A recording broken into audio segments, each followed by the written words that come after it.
was trying to think. There's something I saw recently where I was like, I feel like they wrote the movie and then they put the characters on top of that movie. I'm trying to think what it was. Like, I don't know. But when I think Jurassic of it, World? No. Because Jurassic World, and a lot of people have made this argument, is essentially a remake of Jurassic Park, if you think about it. Like, yeah, I agree with that. In the way that, like, Home Alone is a remake of I feel like I really enjoyed Jurassic World until I listened to the Smodcast where he kind of, like, just wrecked it. Did he wreck it on Smodcast? Well, he didn't wreck it, but he basically was because like... he was talking about how much he loved it. He's talking about how much he loved it, but Scott Mosier was like, why do we need another one? And then, like, he basically was like, oh, you're yeah. right. Like, it's the same movie, essentially. Yeah, that's something I never thought of as but, a like, kid, where it's like... The argument he made was, he's like... Yeah, you know going into it, like, the dinosaurs are going to get out. And then he's like, yeah, but the counter-argument is, like, I'm not going to go see a theme park that is successful. That goes right, yeah. He's like, I don't want to go to a movie theater. It's like, oh, the ride's operating just fine, guys. that's something I never thought about that as a kid, but it's like, that's like a built-in problem with that whole franchise. You can't really make Jurassic Park a franchise. It's just like... After like the first time, can they fuck up? Yeah, after the first time, it's like they're not going to try again. They hit rock bottom when there was a dinosaur in someone's backyard in the swimming pool. Like, come on. It's like I was talking to Jimmy, and he was like, "Well, what would you do for the sequel?" And I'm just like, I don't even know. Like, I want to be a writer, and if someone came to me tomorrow and was like, "Hey, we're going to pay you $1 billion to write Jurassic World 2," I'd literally just be like, I don't know what to tell you, because like, where do you go? My cheap out or like cop out cheapo way to do that would just be like, okay, just make aliens, like. Make it so that the park is like deserted and like all the rides are fucked up and shit, and then have like a team of like Space Marines go in there and try to clear out the park or whatever, and then they all die. Like that would be that. I literally would just write aliens. I would say like they should literally just make the sequel. When I saw the end of it, I was like, the only way that they can make this, and they already did it, is if somehow the dinosaurs got out. And it's like no one wants to see dinosaurs in New York because there's plenty of movies where that already happened. Like what's the found footage one?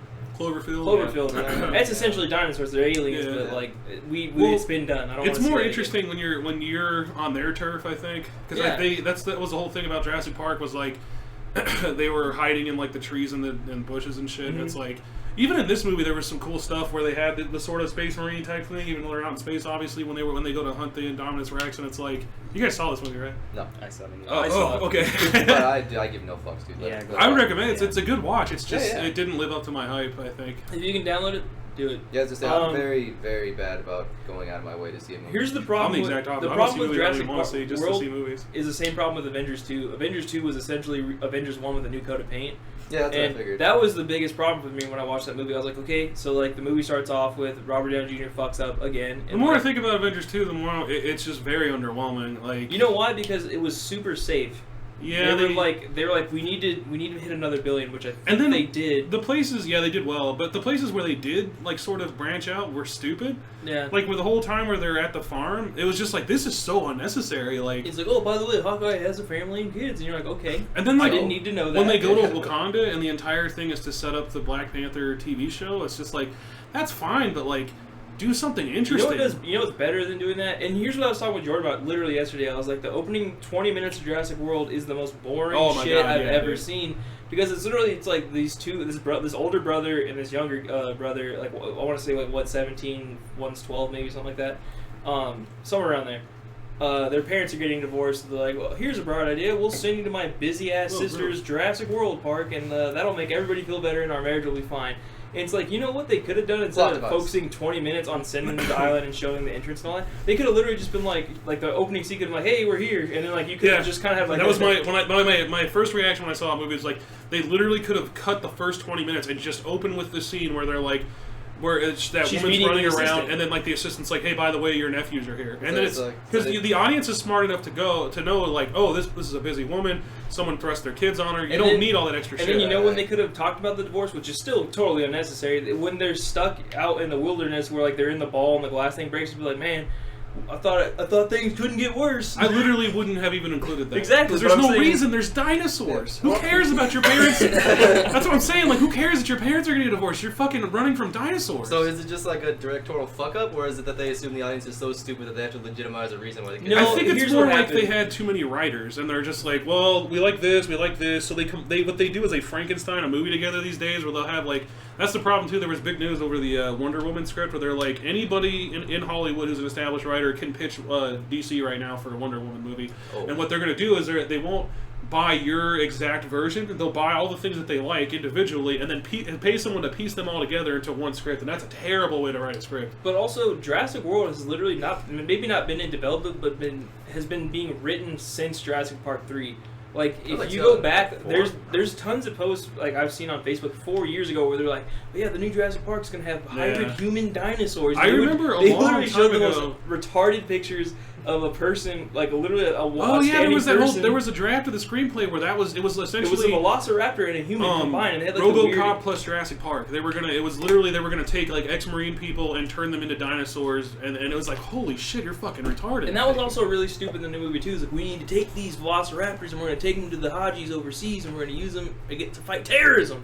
Wait, that was the plot point. Yeah, like, the entire point. The guy who plays Wilson Fisk, or the dude from Daredevil, is the bad guy in the movie, huh? Vincent D'Onofrio. Okay. I literally didn't realize that. Jacket, yeah. Did not realize that till I left the movie, and I was like, as we're walking out the movie, I was like, wait a minute, that was the fucking from Daredevil, and he was just like, yeah, and I was like, that dude looks so different in Jurassic World. Like, he has like a goatee, like he looks like a dad, like it's so weird. He looks like John Favreau, dude. Yeah, like legit grayed out beard and shit. Like, yeah. Okay, I was like, what the fuck? Like, the TV show Daredevil. Because he looks way more like badass and threatening in Daredevil. In this movie, he just looks like a fucking douche, like a real doucher, just like some guy you'd see at Walmart in flip flops. Like, would you say he matches the description of the comic Kingpin though?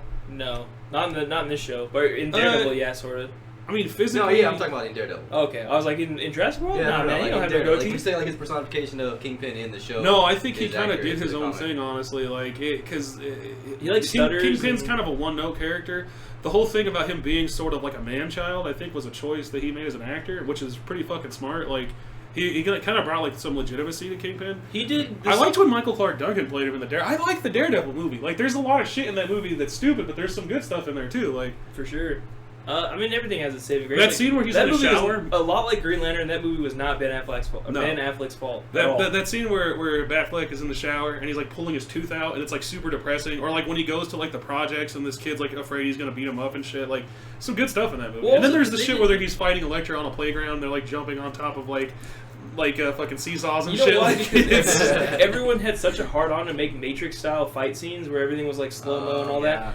You gotta remember, like, when something makes $1 billion potentially, they're like, we need to fucking find a way to make this. They were too busy worrying about if they could rather than if they should or whatever. Exactly, because like when did Matrix came out, like, what, 2000? I think it was 99. 99. Daredevil came out like 2002. That, like, from when the Matrix came out to like 2005, everyone was obsessed with that slow-mo camera style. And then same thing, Crouching Tiger, Hidden Dragon was a fucking huge success. So everyone was like, let's do the crane style slow-mo, like lift up with wires and shit. Yeah. So I think that's where that came into play. And then they also did a terrible job of explaining how he could, like. If you watch the original Daredevil, it's just like, how can you tell it's gonna rain? He's like, I can smell it because I'm blind and because I have really good powers. And she's like, they're just sitting there like talking romantically. He's like, it's gonna rain. She's like, no, it's not. And then it starts raining. She's like, how did you know? He's like, because I'm blind. I just told you, bro. Like that's how his powers work. Like, oh god, that was retarded. I don't know. I finished watching that show recently, and it's fucking solid gold. Yeah. Like. Oh, dude, the writer for Daredevil, the series, is doing the Akira movie, so there you go. Yeah, I heard about that. He's directing it or writing it? He's doing the screenplay for it. Oh, nice. Which, that screenplay has been floating around Hollywood for just as long as Jurassic World, so there you go, yeah. So long that at one point Leonardo DiCaprio was going to be the main character, and he, like, aged himself out of that, essentially. So this is live action? Yeah, Leonardo DiCaprio's still the head of production, though. Like, he still really wants that movie to get made. I don't think we need an Akira movie. We really don't. You know what I'm excited about, though, that I feel like is a great movie, and one of his favorite animes is Ghost in the Shell. Like, that could potentially be ScarJo is going to be Matogo. I'm like, yeah, I'm all for that. That's a movie that you could make. Because that movie doesn't have a region. That like, if Akira is so Japanese that it hurts. You know what would make a fucking excellent live action movie is Fullmetal Alchemist. Yeah. I guarantee you, if they put a huge budget behind that and made like that, like a summer blockbuster movie, that would be a huge franchise. You could literally do like Lord of the Rings. Oh yeah, dude, we would lose their shit. I would go see that movie. That would look so fucking rad. Because you can picture it in your head, like the fucking arm and everything. Tom Hardy is Scar. He's got the body. That movie would be so based, dude. Like, that would be the... I remember arguing about this with someone online. That would be the perfect movie. That, and I think Trigun would be really good. Yeah. Oh, dude, Cowboy Bebop... Cowboy Bebop would be excellent, too. I'm surprised they haven't done it yet. I know they're working on it. All three of those series...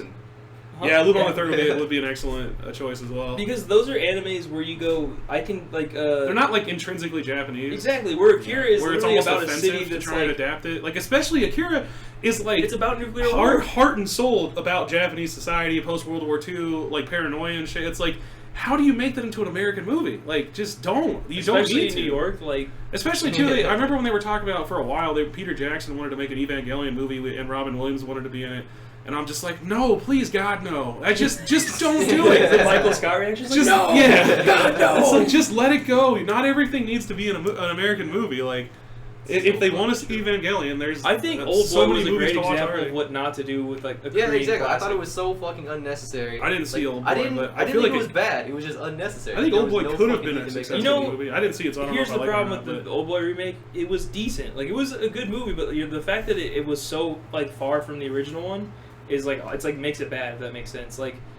Like the Old Boy didn't age at all. Like, it's still a great movie. Like, you could watch that now. And that what came out in like 19. You know what would be cool is if HBO did like a Berserk series. Oh yeah, like dude, that's a movie we need. Oh, Is a Berserk Jesus, movie. I don't think a movie would work. I don't think because it'd be but like if you did like Game of Thrones, like I think that would be the way to do it. Maybe Netflix could. There's do it. nods in Game of Thrones to Berserk, like the what now? The Golden Age movies. Yeah, they're cool. I mean, I wish they'd do more. I wish they did definitely. the art better, but like. Yeah, I'm not a fan of that. Like. Because they did the same thing with like Knights of Sidonia. Kind of like slow shaded. Yeah. What they did is they did it CG and then they animated over the CG and it just didn't come out right, like hardcore. So they basically they're like, well, what if we animated like a video game? Because in video games they have a higher production team and they literally just do it's these just cheaper. CG that's why Pixar makes movies with CG instead of hand drawn because it's cheaper. You don't have to pay people to sit there and draw all the frames.